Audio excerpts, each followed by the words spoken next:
Soto, matatanggal na bilang Senate President. Inaayawan na daw ng mga kasamahan. Naku po. Gago!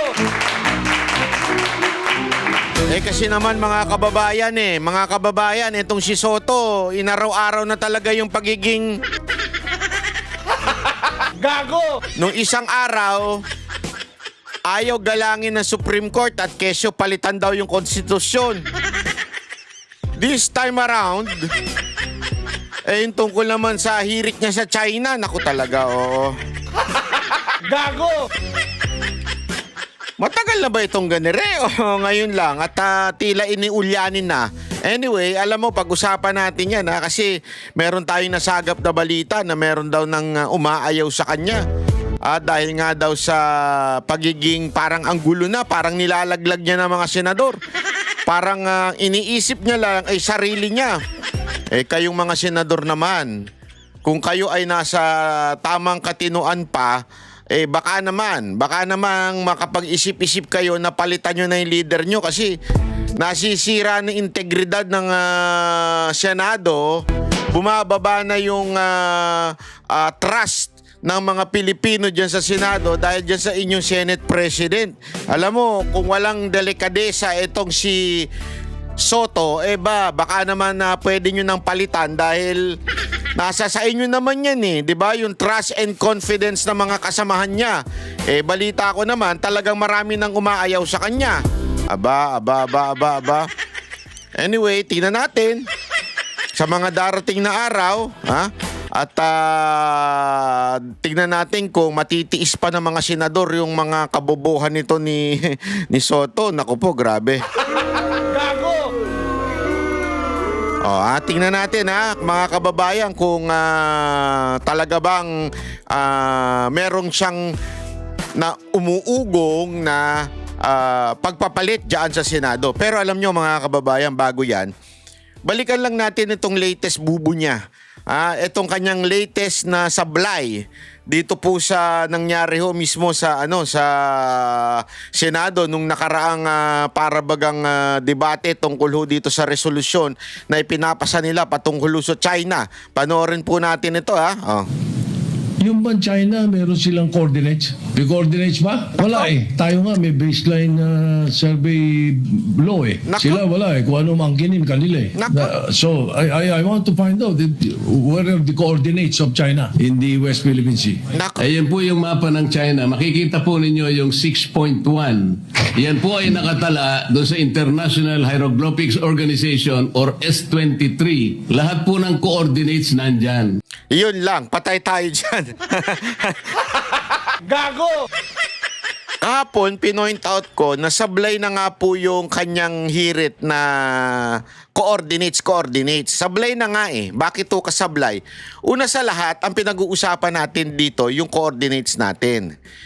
Kaya nga sinasabi ito paulit-ulit ni Marcoleta, yung sinasabi nating mapa ng West Philippine Sea, hindi pa ito ina-acknowledge ng international. Kaya nga kung titingin kayo mapa mula sa Amerika, gawang Europa, gawang Japan, sa mapa nila ang nakalagay pa South China Sea.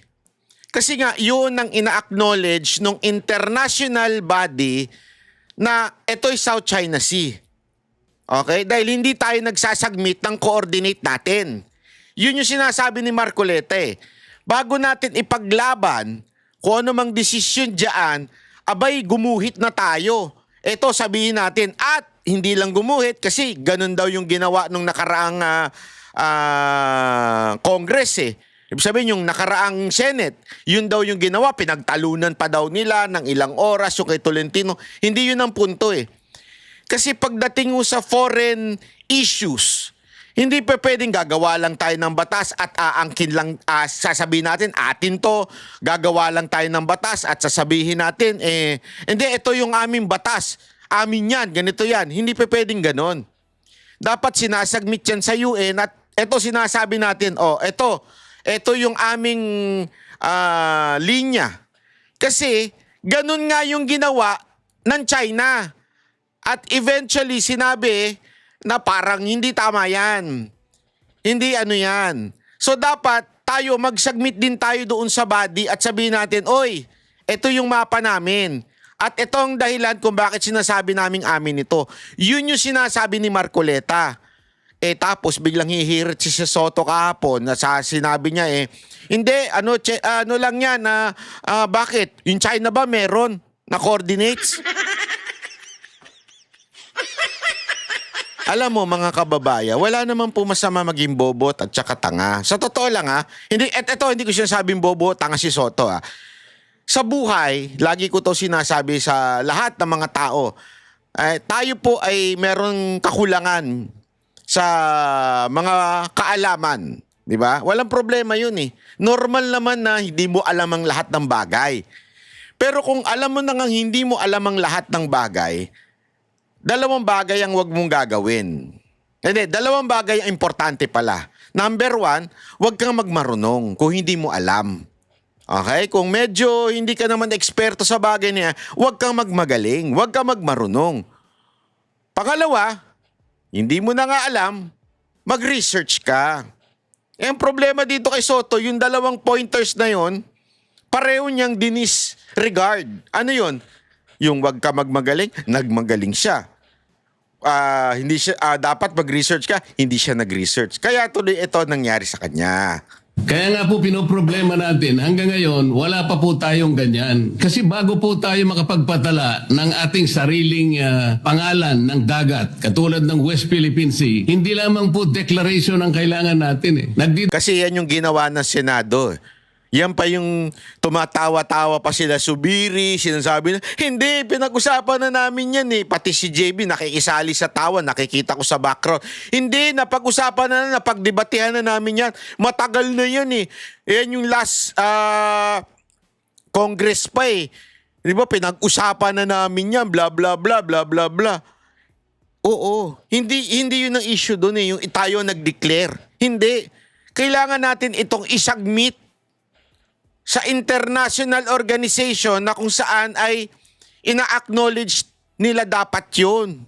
Declare tayo ng 200. Alam nyo ba, parang yung, halimbawa, yung ultimo ngang naalala ko ito nung nagkaroon ng EDSA 2 ba yun, yung kay Erap. 'Di ba? Yung pinatanggal si Erap sa posisyon sa Malacanang, naalala ko yun Tapos si Gloria ang inilagay. Marami nag-question doon. Kini-question nila. Pero alam nyo kung paano na-establish na si Gloria na ang presidente? Nung in-acknowledge at kinongratulate na ng ibang bansa. Kasi hindi pwedeng tayo lang. Even if we have laws, even if we have our own system, kailangan i-acknowledge pa rin. Especially, yun nga ang presidente nire-respeto yung yung pag-acknowledge ng ibang bansa. Lalo na yung usapin ng international issues like etong West Philippine Sea. It has to be acknowledged by other countries as well. Or not other countries, I'm sorry. The international body na naglalagay ng mapa na yan sa coordinates. Di ba? Ito, panoorin natin. Nautical miles. Hindi naman po tayo nagdi-deposit ng mapa na may coordinates doon sa United Nations. Wala pong mangyayari. Yun po yung proseso Tingnan po ninyo yan. 6.1, yan po yung South China Sea. Hindi po ninyo makikita ang West Philippine Sea. Kaya po May coordinates sila. Si Soto, dahil nga sa nagmamagaling at hindi marunong mag-research, hindi niya alam ito. Alam mo, trending tuloy ito sa social media. Ang sama nito. Alam mo ako ipupusta ko sa inyo. Ipupusta ko sa inyo, bababa ang trust ng mga Pilipino sa Senado dahil kay Soto. Bababa. Yung tiwala, yung ratings, ay mawawala. Bababa po yan. Dahil dito kay Soto. Kaya nga alam mo, Soto, kung ako sa'yo, kung meron kang delikadesa, kung meron lang naman. Kung meron ka pang natitirang kapirasong dangal, baka naman gusto mong bumaba na lang sa pagiging Senate President. Mas maganda ka, bumaba ka, mag-resign ka na rin senador kasi sayang yung binabayad ng taong bayan sa iyo. Sayang naman yung pagkaltas sa tax namin, napupunta sa yung ilang bahagi. Hindi, kaya nga ako, alam mo ito walang biro to. Sabi ko nga, ako'y talagang natutuwa at hindi nagsisisi na ibinoto si Marcoleta at kinampanya. Dahil alam mo yon, dito si Marcoleta talagang hindi ito yung simpleng senador o simpleng mambabatas. Ngunit ito ho'y marunong mag-research. Ito ho'y marunong mag-research at pag siya ho nagpresenta may ebidensya. Pag siya ho ang nagsalita ay talaga namang meron. Sabi nga nila, di ba, parang ito yung lalaking version ni Miriam Defensor. Ako, naniniwala ako. Syempre, there is no such thing as talagang entirely pareho. But, yung talas ng isip, hindi ko talaga, hindi ko pagsisisihan na ibinoto natin ito si Marcoleta. Kaya pag ito tumakbo pa sa susunod o kung saan mang posisyon, ikakampanya ko ito. I will volunteer and campaign for this person. We need people like this in the government. Oh, walang biro. Ay nagtatalo dahil yung ating West Philippine Sea kailanman hindi mag-a-appear dyan hanggat hindi po nagagawa ni Commodore Tariela yung Yo. dapat niyang gawin. Imbes na gawa na siya ng gawa ng caricature, dapat mag-submit na siya nung mga coordinates na kailangan po para ngayon makapagpatala tayo ng sarili nating pangalan ng dagat. Ito nga po kaya ako kahit napakahirap ay gusto nating pag-aralang mabuti kasi dito po nagkakaroon ng hindi pagkakaunawaan. Akala natin may nangunguha ng saang ganang atin, samantalang yung sa ganang atin, hindi pa naman natin alam kung hanggang saan ba siya. Kaya po disputed ngayon eh. Kahit na po in-award ang Iyan po always remember this. Ang tawag po dyan, disputed. Ang tawag po ng international na samahan o itong UN ay disputed islands. Kaya ang hirap kasi maunawaan ng iba ito eh. We are not pro-China. But we have to understand this so that we know how to negotiate. Unless we understand the facts, we cannot negotiate. Ang problema, ginagamit kasi ito ng mga tarantado, mga putang inang mga pinklawan at makakaliwa para sa 2028. Iniisip nila, hindi kasi mukhang makabayad niya ipaglalaban natin ang ating island. Oo, tama kayo, kailangan natin ipaglaban yan. Pero dapat ipaglaban natin ng tama. Going to the court is not enough. Ano ibig ko sabihin? Kunwari, ikaw, gusto mo ipaglaban yung kaibigan mo na may kaso, meron siyang kinasuhan na may ginawa ng illegal sa kanya o krimen sa kanya, yung isa niya po ang kaibigan. So gusto mo siyang tulungan. Hindi lang basta, alam mo yon, you just go where the crowd is, yung sasabihin mo, hindi, tara, ipaglaban natin yan, ipaglaban natin. Oo, yan, oo, mali yun. Gago yung isang yun, tarantado yung isang yun, ipaglaban natin. Hindi pa pwedeng puro ganun. You have to know the facts. You have to really know the evidence para pag inilapit natin sa korte, pag nakipaglaban tayo, hindi tayo ampaw. Ang problema kasi, pag hindi natin alam yung facts, ampaw ang laban natin.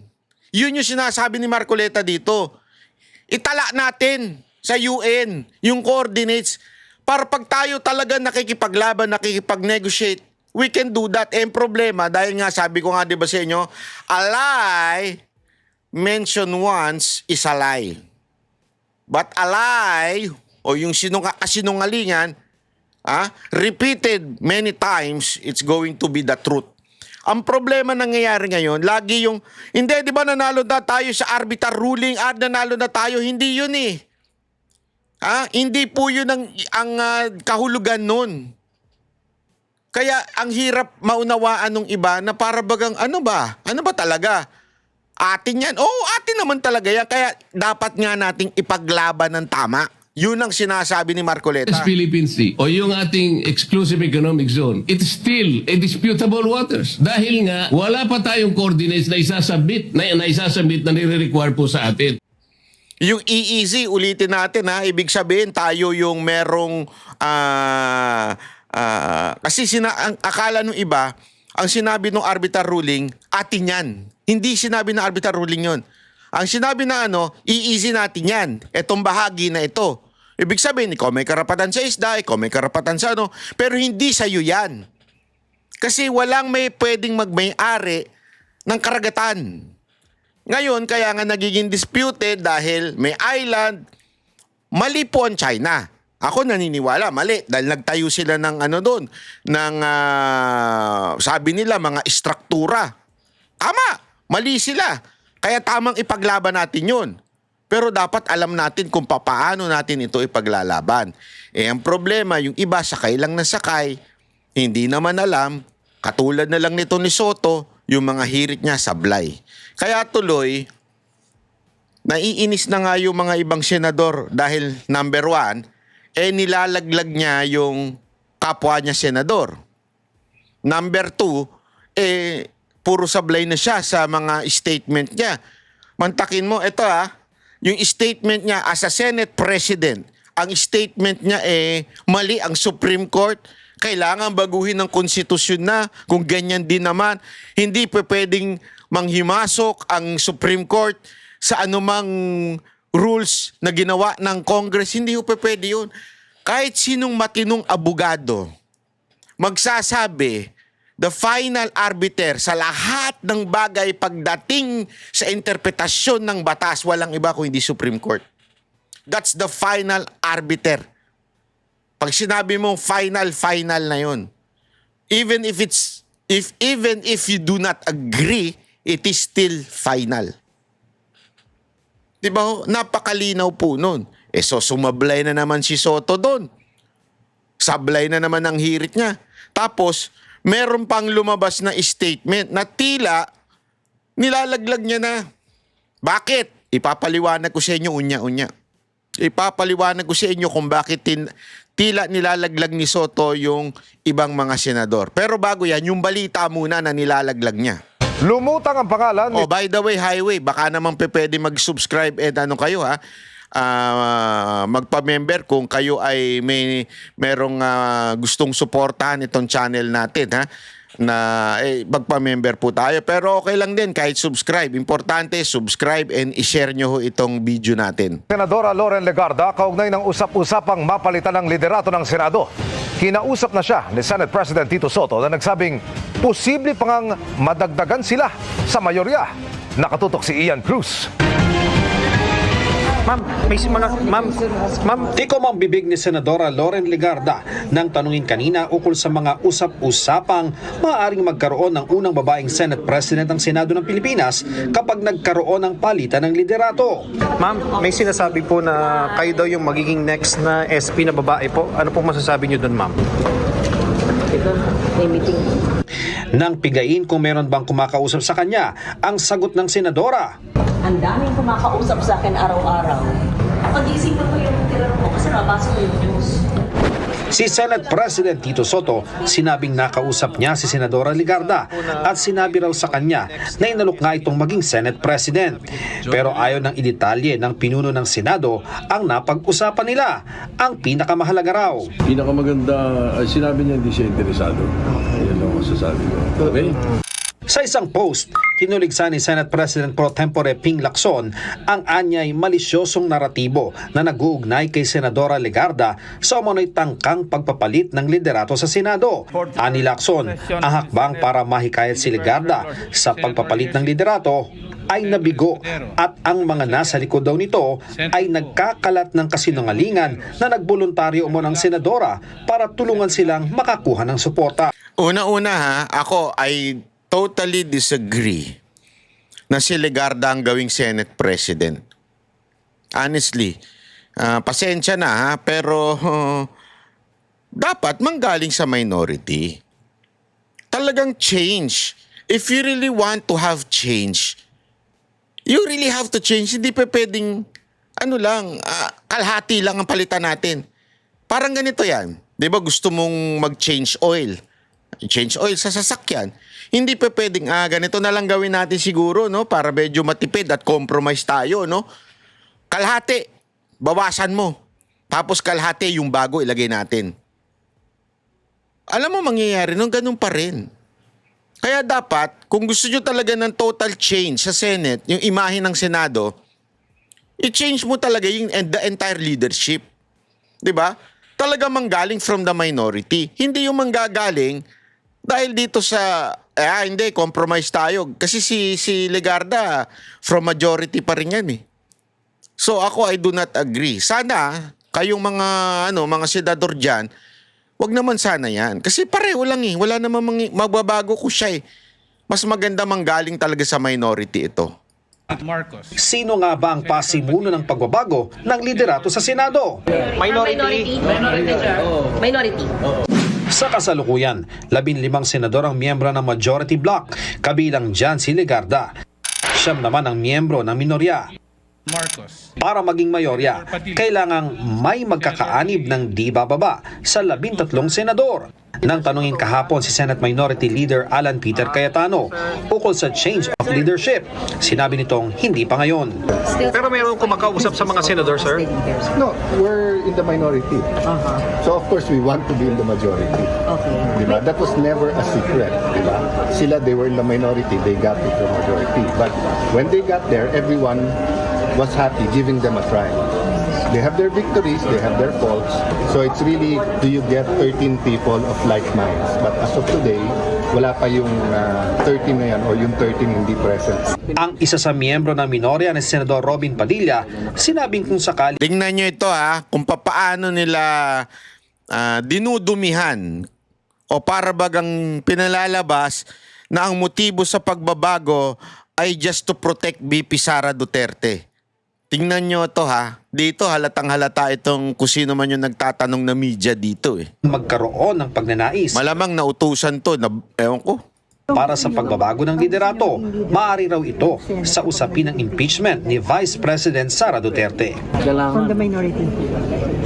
Inshallah, God will. Yung Pro bayan. Di ba? Yung pro Duterte, gagawa ganun, parang ganun eh. Buti magtama yung sagot ni Robin, pro bayan. No. Supportive of VP Sara. Pero pagdidiinis Supportive of BP Sara na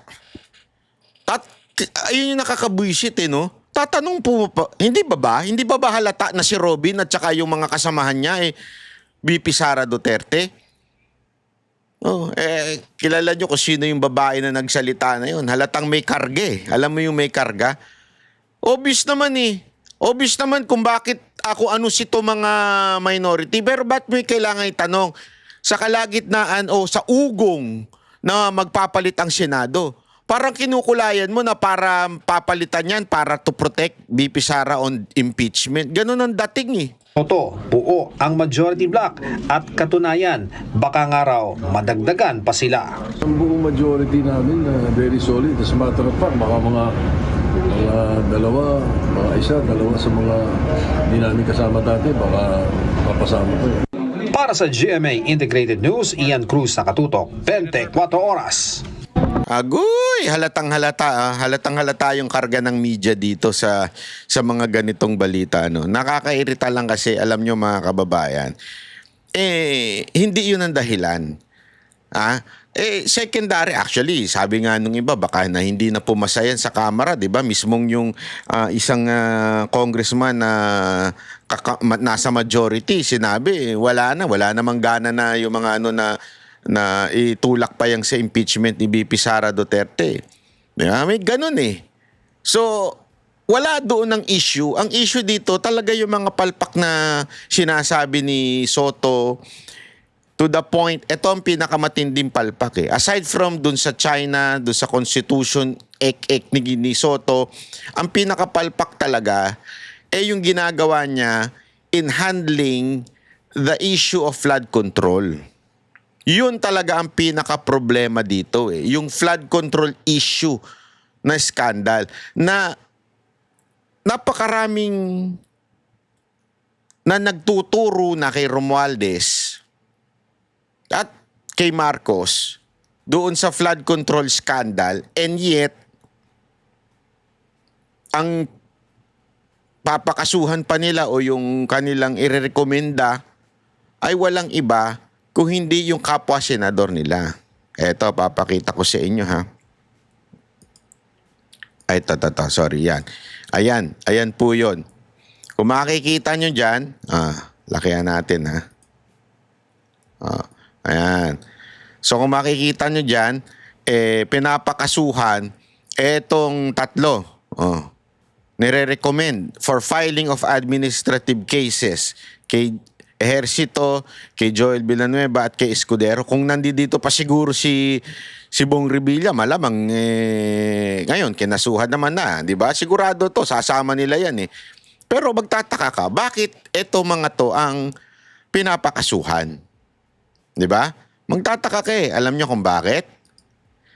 Kasi ilang bilang din to, tatlo ito. Tatlo ito from the minority. Pag sinabi mong tatlo from the minority, kasi ngayon dikit eh. Alam ko isa o dalawa lang ang pinagkaiba ng majority at saka yung nasa minority, yung nasa opposition. So, since hindi mo ma-assure yung sarili mo na itong majority senators, 'di ba? O pro-admin senators, hindi mo masigurado kung mananatili diyan kasi frustrated din sila eh. Frustrated din sila sa nangyayari sa Kamara eh, sa Senado. So, pwedeng anytime bumaligtad. Ito mga halimbawa, itong tatlong to, yan Napakita natin yan tatlo na yan.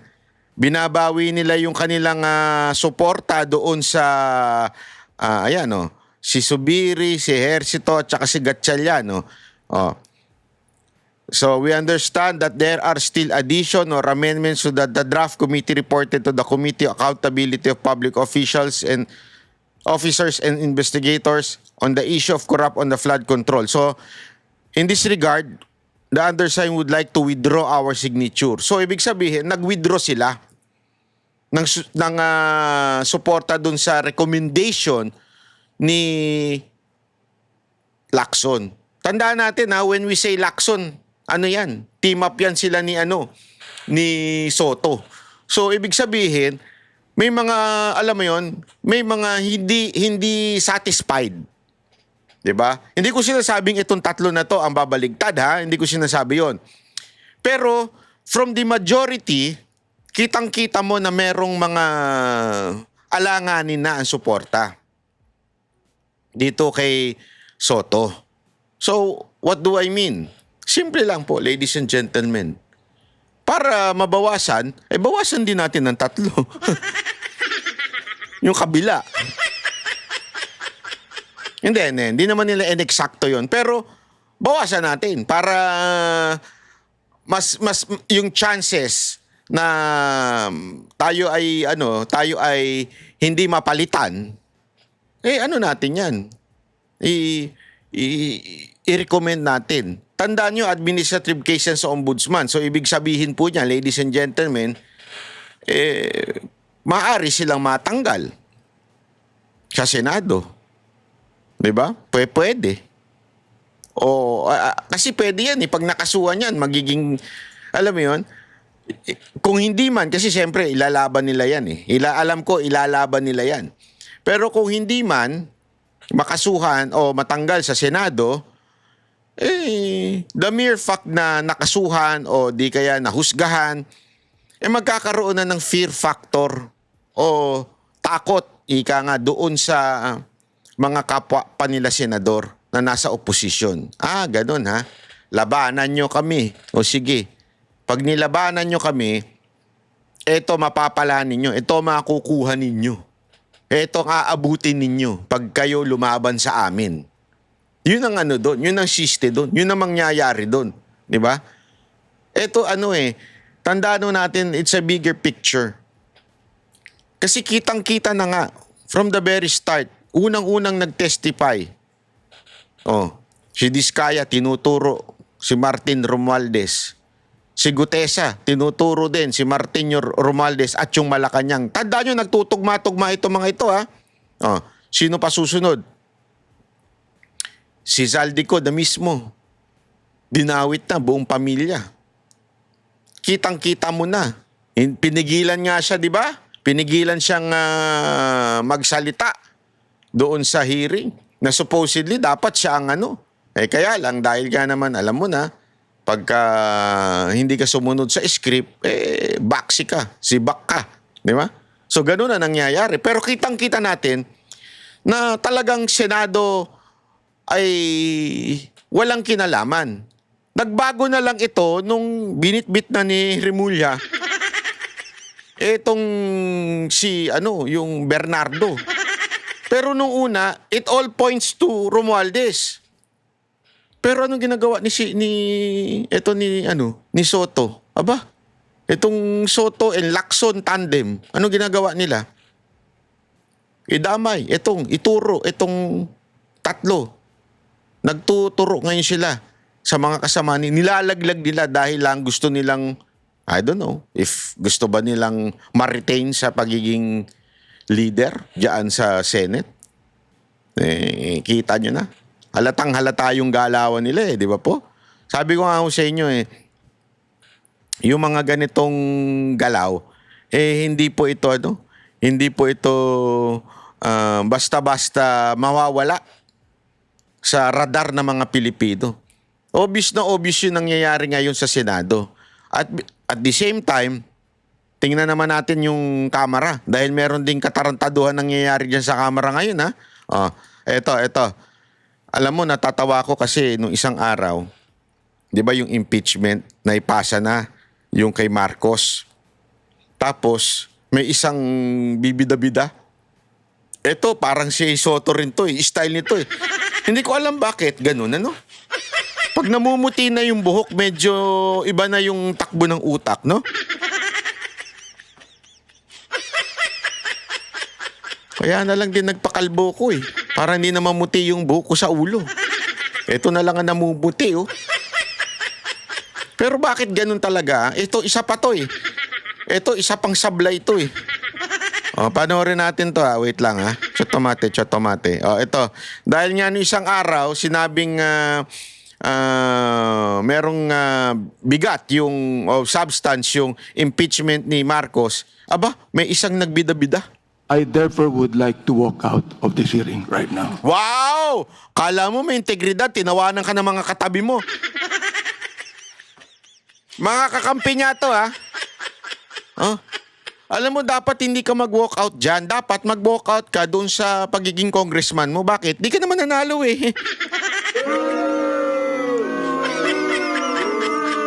You are not the representative of the people diyan sa Maynila. You are representative of Comelec. Nandiyan ka bilang congressman not because of the people. Hindi ka nanalo. Ang nanalo po dyan yung kalaban niya. Tapos, kesyo nagdemanda, kesyo nag-complain ito, nagreklamo, hindi daw hindi daw Pilipino yung kalaban niya, yung nanalo, yung totoong nanalo, hindi daw Pilipino. 3 beses na naging councilor, yung congressman na yun. 3 beses na. So kung nung unang mga desisyon, nireklamo na rin yung dati nung mga kalaban nila Nung unang mga desisyon, sinabing, Pilipino yan. Kaya naging councilor siya. 3-term councilor yun. So 3 beses na nirereklamo ng mga kalaban yun. Pero 3 beses na rin na desisyonan ng Comelec na hindi, Pilipino talaga siya.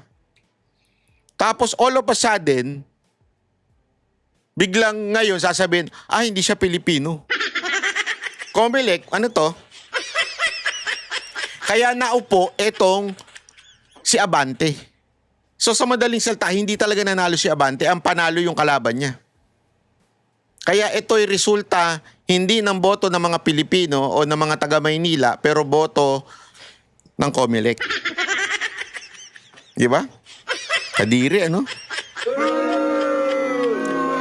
Tapos ikaw pa mag-iinarte ng ganyan, kaya katuloy tinatawanan ng mga kasama mo. Ba't ba siya tinatawanan? Tingnan natin, The manifestation is noted. We have concluded the determination in form of both. Tingnan mo. Nag-walk out, tapos na. Anong katarantaduhan yan? Anong kaipalan yan, Abante? Kaya tuloy talagang naniniwala ako na isa kang bulaang propeta. Totoo lang, naniniwala ako isa kang bulaang propeta. As Manchua has raised a moment ago is important.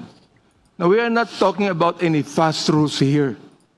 Every member of this House has the right to question. Whatever the question might be. But Tingnan nyo kung ano yung question niya, ha? Tingnan nyo kung may logic, ha? Tingnan ninyo, pakinggan ninyo, maniwala kayo sa akin, matatawa kayo sa logic ng kanyang tanong. Ano ba yung nirereklamo niya at sinasabi niyang dahil doon walang substance yung impeachment kay Marcos? Tingnan ninyo, ha? Mamaya, meron pa akong sasabihin sa inyo, malupit. Madam Chair, therefore, the question of Congressman Chua should be tackled. Number 2, I also object Ayan, ito, number 2 niya. on the argument raised by Congressman Rodriguez. And number 3, Madam Chair, nakita ko po dito, Number 3 pala ni number 2. Number 3. in-exhibit nila yung competent evidence of identity. Pero wala po dito yung documents if they are indeed taxpayers, Madam Chair. Sapagkat nakalagay sa endorsement, they should be taxpayers. Therefore, I question if all of these 36 complainants are actually taxpayers.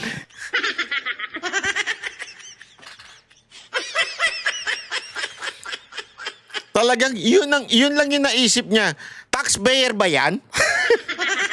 Kanan po. Funny talaga, grabe. Taxpayer ba yung mga yan? Kasi nakalagay, nakasulat na taxpayer. Alam mo, eto ako talagang taxpayer ako. Pero minsan may mga nagsasabi kasi na, oh, yung tax namin, ganyan-ganyan, pero di magbabayad ng tax. But the point is, simple lang yan. Di ba? Parang, dahil lang dyan, kailangan mag-submit pa yung nag-submit ng impeachment complaint na, sandali, taxpayer yung mga yan. O, ito yung mga ITR nila. Yun yung ina-argue niya ngayon. Di ba? Yung kung taxpayer daw ba yan? Pambihirang buhay, ere, oo. Kung taxpayers yan, dapat mag-submit ng document yan dito na sila ay taxpayers. If indeed wala, therefore, insufficient ang form na pinapaliwanag dito. Ang And bihira. therefore, Madam Chair, I object. Yan. The chair declares the Ito. Dito kayo matatawa. I object daw, sabi niya. Fine. Okay, di mag-object ka. Pero ito na, yung final decision ng committee head. sa et al. Complaint sufficient in form. Madam Chair. Naggano na, nagpukpok na, ibig sabihin tapos na. Sinasabi, dinideclare na yung impeachment na complaint may substance in form. Pak! Tapos ang usapan. Although hindi pa yan ematic, tandaan ninyo. Eto nga, dito ka nga matatawa. Ito na yung sasabihin ko sa inyo. Nakakita kayo ng ganito nung panahon ng impeachment ni VP Sara Duterte? Olat. Wala. Diba? Wala kayo nakitang ganito. Ganon nila pinaspas yung panahon ng impeachment ni VP Sara Duterte. Pero bakit ngayon may ganyan? Kasi due process. Imagine niyo kung katarantaduhan itong mga itong mga to. Nung panahon ni VP Sara Duterte, walang ganyan. Pero ngayon, meron. Tapos sasabihin nyo, hindi political move yung ginawa ninyo kay VP Sara Duterte. Sino maniniwala sa inyo mga animal kayo? Diba? Oh. Eto nga Tingnan ninyo to Kasi baka akala ninyo, tapos na. Oh, so may substance in form na, hindi pa. Pagbobotohan pa yan sa plenaryo. Pagbobotohan pa yung mga congressman. Oh, na dati, para bagang walang nangyaring ganun. Ba't ngayon may ganito? Di ba? Diyan ka magtataka ngayon, talagang alam na alam mong pinaspas nila, tapos magrereklamo sila. Mali ang Supreme Court, hindi tayo dapat sumunod kasi may isang ulul na congressman na nagsabing, hindi tayo susunod kasi ano yan separation of power. May pag-ganun pa, tanga-tanga talaga.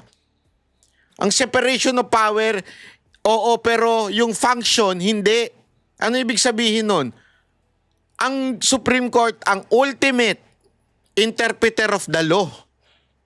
Kayo, tagagawa ng batas. After, kaya nga ganito yung proseso eh. Paliwanag ko lang sa inyo para mas maintindihan ninyo.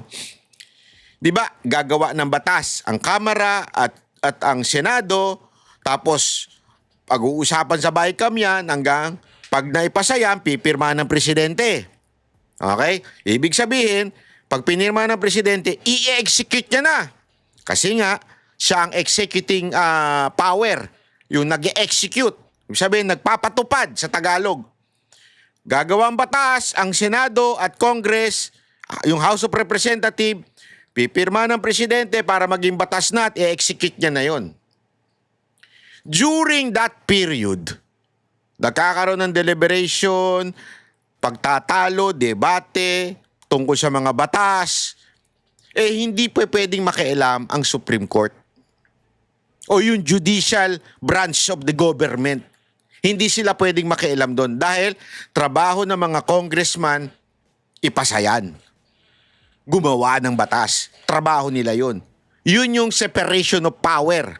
Trabaho nila yun. So hindi pwedeng may hihirit doon. Sandali, ipacheck muna natin sa sa Supreme Court kung tama ba itong ginagawa natin. Hindi. Bawal yun. Kasi nga, there is a separation of power and all the power in making laws ay nandoon sa House and the Senate o yung legislative branch of the government. Nakuha nyo? After nun, at pinirmaan na ng Presidente yung batas, that's the only time na pwedeng tumakbo sa Supreme Court. Kasi batas na, nagawa na. I-execute na. Pwede ngayon tumakbo sa Supreme Court. At magrereklamo kami. Sandali, this law is unconstitutional. Gaganon sila ngayon. Di ba? Yung mga umagents. Yan yung mga nangyari doon sa anti-terror law. Di ba? Yung mga nagreklamo doon. Doon sa national ID. May mga nagreklamo dyan. Pero nireklamo na nila yon after mapirmahan at maging batas. Doon na nila ngayon hiningi yung tulong ng Supreme Court at sinasabi nila, mga bossing, mali ito eh. Hindi to tama. Unconstitutional. Kaya tinatawag nilang unconstitutional. Then the Supreme Court, yun na yung power nila. Sila na ngayon na mag-i-interpret. Ito sabi ng konstitusyon, ito ang interpretasyon niyan, at ito yung ginawa ninyo na batas. Pag sinabi naming mali yan, hindi yan naaayon sa konstitusyon. Wala yun. Yun ang power ng Supreme Court. Pero habang ginagawa yung particular na batas, hindi pa pwedeng pakailaman ng Supreme Court yun. Okay? So, what do I mean by this dito sa impeachment? Kasi nga, natatawa ko, itong nangyayaring reklamo nito mga congressman regarding sa issue ng impeachment ni VP Sara Duterte, dito mo malalaman na talaga napakaraming walang alam ng mga congressman. Napakarami po. Kaya nga itong si Abante, dito, hihirit pa siya. Alam mo, hihirit pa siya ng mag-walkout ako. Sandali, huy, tapos na. Walkout ka, yan, pumalo na eh. Oh. Ayun oh. I object.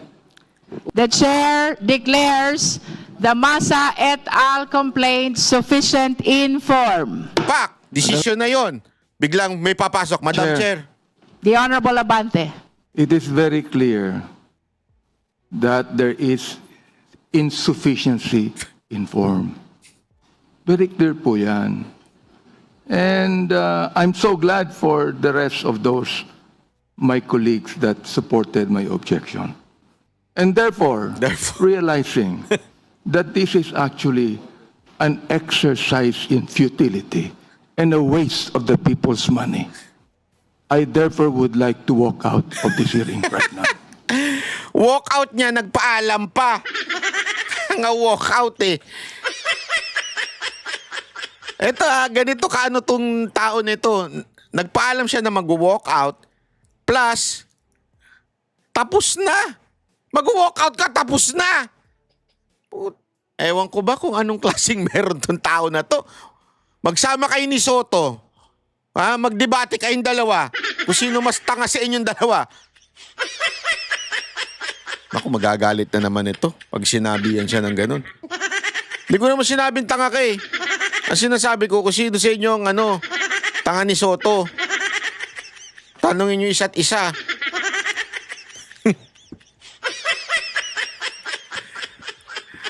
Ay, Diyos me, grabe ha. Ibang level itong mga tao na to. Hindi ko malaman kung bakit ba ganito talaga. Ganito na ba talaga ang mga binoboto natin?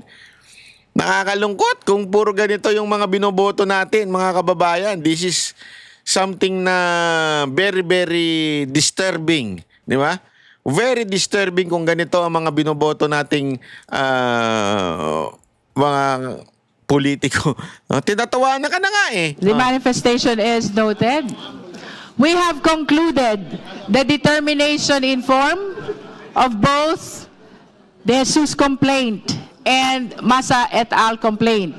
If there are any other matters the member wish to discuss before we suspend? No other matters? There being no other matters to discuss, Galit ka! the meeting is suspended. Di ba?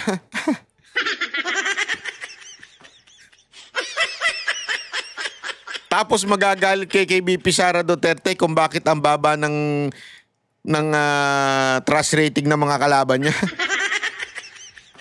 Kasalanan ninyo eh. Sa totoo lang kasalanan ninyo kung bakit yung mga kalaban ni BP Sara sa 2028 ang bababa ng ng kanilang mga ratings. Kasalanan ninyo. Kayo talaga may kasalanan. Sa totoo lang. Huwag na tayong maglokohan. Kayo ang may kasalanan. Kayong mga pulpul na nasa gobyerno na kung ano-anong ginagawa ninyong kalokohan baga sa bayan natin tapos magrereklamo. Bakit kaya ang baba? Tapos na lang natin ay gumawa na lang tayo ng mga black propaganda labang kay BP Sara Duterte. Ay nako po, sa totoo lang nakakatawa talaga kayong mga Eto sa tindi nga sa tindi nila sa tindi ng kanilang kabobohan o kagatarantaduhan tingnan nyo, meron pang isa. Tingnan nyo to The Honorable Dilima. Thank you, Madam Chair. This is actually supplementary or complementary to the manifestation made or the opinion made by the Honorable Representative Barbers. The ultimate general ground, betrayal of public trust. The specific allegation is alleged drug addiction of the President. And I would point out to certain sub-allegations and refute their insufficiency. Allegation number one, sub-allegation number one, there are serious accusations that PBBM is a drug addict. The offense alluded for this ground is drug addiction. Stating that there are accusations do not constitute factual allegations of the addiction. This ground presupposes that because PBBM is an addict or an alleged addict, he is unfit to be president. However, unfitness per se is not a ground for impeachment. And even when considered as constituting basis for betrayal of public trust, the statements in this ground do not sufficiently establish allegations on how specific presidential acts were impaired by PBBM's addiction, assuming the addiction to be true. Second sub-allegation, Senator Amy, the sister, admitted or alleged or announced that PBBM is a drug addict. Again, this is not a factual allegation but a conclusion that because Senator Amy admitted or announced that PBBM is an addict, then he must be an addict. The most that can be made out of this ground is that there was... Ganito sila kumain ng tae. Mantakin mo dati talagang dirin-diri sila kay Marcos. Ngayon, grabe pinagtatanggol talaga nila. Literal. Binablock nito ni Dilima yung impeachment dahil sinasabi niyang hindi sapat Hindi. Yung pagbibintang hindi sapat yun. Kaya hindi totoo yan. Ang lupit Wala ka nakakita ng dating talagang anti-Marcos ngayon. Wow! Kulang na lang talaga. Mag-abang ka sa puwit at saluhin mo yung ano eh. Betrayal of the public trust because of PBBM's failure to disclose his addiction. However, the recital of allegations to this ground is still insufficient in terms of showing the nexus. Kasi yun po ang importante. The nexus between the facts raised or alleged and betrayal of public trust. Public accusations of PBBM's addiction, Senator Imy's claim of PBBM's addiction, PBBM's refusal to submit to a drug test, and his silence on accusations of being an addict still do not constitute the factual allegations necessary to satisfy the legal exercise in the formulation of causes of action that, assuming that they were all true, they establish betrayal of trust. Another sub-allegations is the PBBM is a drug addict because he refuses to submit to a drug test. Again, this is a conclusion and not a factual allegation. Nasabi ko na rin po, that kind of an allegation is still insufficient. The fact that he refuses to submit to a drug test. Another is by being silent. Sabi sa complaint. By being silent on his drug addiction, PBBM betrayed the public trust. For me, Madam Chair, this is a non sequitur conclusion and not a factual allegation. Because the ground must not only state a categorical allegation that PBBM is a drug addict and that this impairs the performance of his mandate, but must also include a recital of the alleged acts, events, and incidents that support the same. How do they say, or how do they know, or why do they claim that it impairs his judgment? So that's again my view. Again, this second ground is insufficient in substance. I so submit. Thank you, Madam Chair. Grabe, no? Hindi mo makalain eh, di ba? Hindi mo makalain na ganyan ang magiging tono nito mga to, no? Mantakin mo, dati itong mga anti-Marcos, pero grabe ngayon, ano? Ganyan na sila. Pinagtatanggol, literal. Oh. Ano ba? Bakit? Dahil ayaw lang nila kay BP Sara Duterte. Yun ang totoo.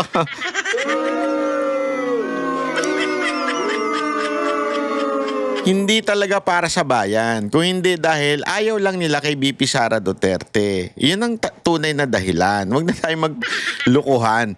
Di ba? Yun ang tunay na dahilan. Kasi nga, eto, tingnan ninyo Eto, mamaya i-relate ko sa inyo kung bakit related dyan. Camille, posible nga ba ang bagong unit team? Jiggy, para kay Senator Risa Hontiveros, maaga pa para sabihing magkakaroon ng alyansa ang oposisyon at administrasyon para sa 2028 elections. Wala parang kumakausap sa oposisyon mula sa kampo ni Pangulong Bongbong Marcos. Pero kung umabot man daw sa ganitong punto, ay kailangan itong pag-usapan at pag-isipan mabuti ng oposisyon, lalo't magkakaiba sila ng nakaraan. Narito ang pahayag ni Senator Hontiveros. If we need the President's camp in order to slay the Vice President's candidacy. Grabe talaga, slay. Ang hirap, no? Ang hirap. Ang hirap talunin si BP Sara Duterte, no? Hirap na ba kayo? Ang hirap, no? Kasi naman nakapokus kayo sa paninira kaysa sa gawin yung tamang trabaho nyo, mga naku, munti kang masabing ulul. Gago! It would require, if that possibility arose and approached us, it would require a lot of thinking and talking among us first. Jiggy, na unang pinalutang ni dating Senador Antonio Trillanes na magsanib puwersa itong mga kakampigs o ito yung mga supporter ni dating Vice President Leni Robredo at yung mga pro-Marcos. Bukas naniniwala si Trillanes na ito lang ang paraan para nga matalo si VP Sara kung tatakbo siya bilang Pangulo. Bukas din daw ang iba nilang kaalyado na makasama ang administrasyon. Sa ngayon, wala pang bagong komento ang palasyo tungkol dito. Jiggy? At Camille, dati nabanggit ni Senator Hontiveros na open siya tumakbo sa pagka-presidente. Nagbago bang kanyang posisyon? Jiggy, tatakbo raw si Senator Risa Hontiveros kung siya ang pipiliin ng oposisyon na maging standard bearer. Kapal! Sinabi Mukha mo! ni Hontiveros sa Foreign Correspondents Association of the Philippines Forum, kailangan daw magdesisyon ng oposisyon kung sino ang kanilang magiging pambato. Kumpiyansa rin ng senadora na kayang talunin ng oposisyon, si VP Sara. Kailangan lang daw magkaisa ang oposisyon at iba pang civil society groups sa iisang layunin. Sa ngayon, nasa proseso pa rin daw ang oposisyon sa paghahanap ng standard bearer sa 2028 presidential elections. Pakinggan natin ang pahayag ni Senator Hontiveros. There are civil society groups really picking up the advocacy and pushing strongly. All opposition, oppositional, reform-minded, modernizing forces to come together and present the best offer we can make to citizens and voters, really for changes in our system. They will be proposing a process to choose and rally around one slate and one standard bearer. Yan munang latest. Balik sa iyo, Jiggy. Yan ang ulat ni Camille Samonte live mula sa TV5 Media Center. Grabe, no? Ganyan sila. Kain suka talaga. Kain suka. Kung ano yung sinusuka na nila noon, ganyan ang ginagawa nila ngayon. Grabe, no? Hindi ako makapaniwala na parang, ha? Ito yung mga dating dirindiri kay Marcos, galit na galit, kaliwat kanan, di ba? Ganon eh. Pero grabe ho, mga kababayan, ganito ng tono nila. They are really considering it. Kaya nga, no wonder, ito yung ano natin dito eh, take ko. No wonder, ganun ang tono ni De Lima. Alam mo, ganito lang kasi yan eh. Di ba? Nasabi ko na ito before eh. Paliwanag ko lang uli. Tinanong ko yan eh sa isang campaign manager. Sabi niya, alam mo, bakit sila kumakampi kay Marcos? It's not really because kay Marcos. Number one, talagang sobrang lakas daw ni BP Sara Duterte. Luzon, Visayas at Mindanao. You cannot beat that by a third force lang. You need yung tinatawag na makinarya ng administrasyon. Sa Tagalog, pera ng bayan. Oh, pera ng bayan yan eh. Yung pera ng gobyerno, gagamitin. DSWD, kapulisan, lahat ng resources coming from the government, pepuwersa. Diba? Bibit-bitin, tutulong para maabot mula Mindanao hanggang Visayas. Without that, talo ka. So alam nilang talo sila. Kasi tinanong ko nga sandali, hindi ba sila natatakot dahil si Marcos negative 3, nag-negative 10 pa nga ata yun eh. Sabi nila, hindi naman si Marcos ang gusto nilang maano eh. Wala silang, ang lagi lang nila magiging linya, litanya dyan ay, we are joining forces but we have different style of governing, or we have a different principle but we are joining forces. That quote-unquote joining forces is, akin na yung resources mo sa gobyerno, tulungan mo kami. Tapos bibigyan ka namin, yung grupo nyo, bibigyan namin ng posisyon sa gobyerno. O, ito sa inyo, ito sa inyo. Yan yung joining forces eh. Alam nyo ba, ito ayoko na lang ito elaborate, pero itong mga tarantadong tong mga politiko natin na nagsasama-sama, kunwari, sa totoo lang, may bargain na po sila. Ito lugar namin, ipapanalo ka namin dito. Itong city namin, rich vote city to. So ipapanalo ka namin. Pero amin tong dalawang posisyon na to. Ganun sila mag-bargain. So ganun din ang kanilang O sige, tulungan nyo kami. Bigay nyo yung todo ninyo, resources ninyo, pera ng gobyerno, gabitin natin sa kampanya. Tulungan nyo kami sa lahat ng kampanya namin. Tapos bibigyan namin kayo, siguro mga 5 o 10 posisyon sa gobyerno. Tandaan nyo, napakaraming secretaries, napakaraming presidential advisor. Kaya nga ngayon, hindi nyo napapansin, yung gobyerno ngayon, kahit hindi Marcos loyalist o kaalyado, kahit mga dating pinklawan na dilawan nasa posisyon, kasi may kasunduan na nagaganap. na hindi natin nakikita bilang mamamayang Pilipino. Ganyan mga katarantado yung mga politiko na yan eh. Sa totoo lang, ganyan sila katarantado.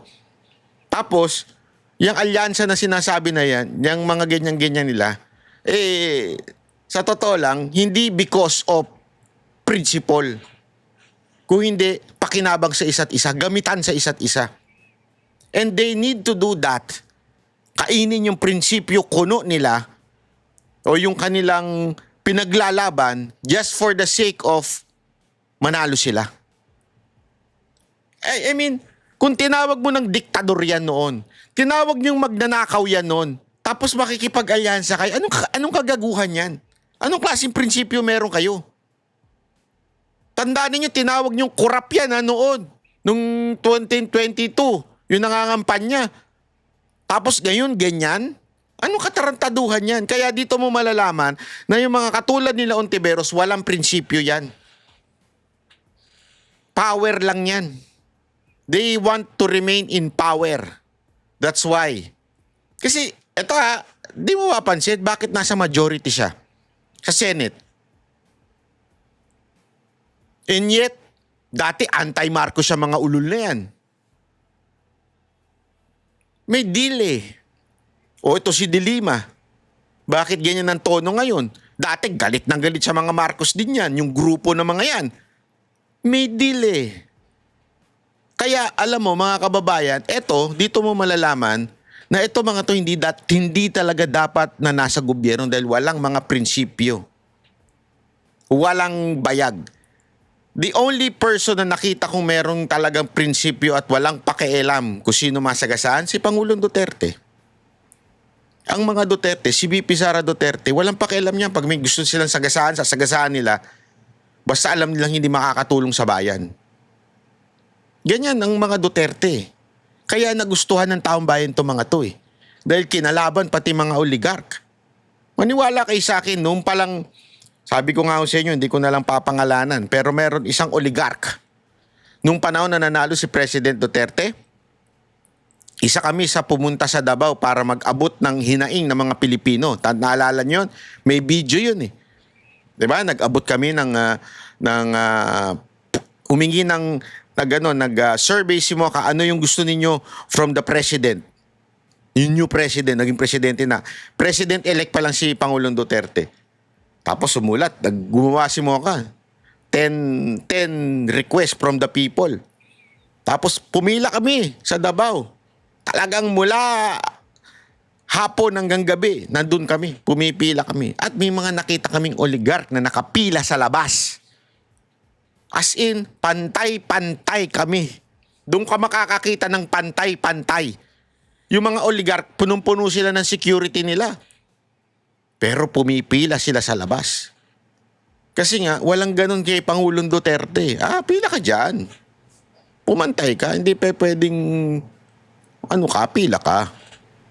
Ganun. Kaya nga alam nyo mga kababayan, sana yung mga ganitong tao, wag natin bigyan ng tsansa sa 2028. Mga walang prinsipyo itong mga ito. Pag ipapasok na naman natin to, ilan pa kaya i-compromise nilang prinsipyo para lang ma-retain sa kapangyarihan? Ganyan ho yung mga yan. Kaya sana, kung gusto nyo pa nang mabuksan ang inyong mga pag-iisip tungkol sa politika, mag-subscribe na po kayo dito kay Banat Bay. Dahil dito, pag tama palakpakan, pag mali banatan. So subscribe and please share. Maraming salamat po. Ako po si Banat Bay.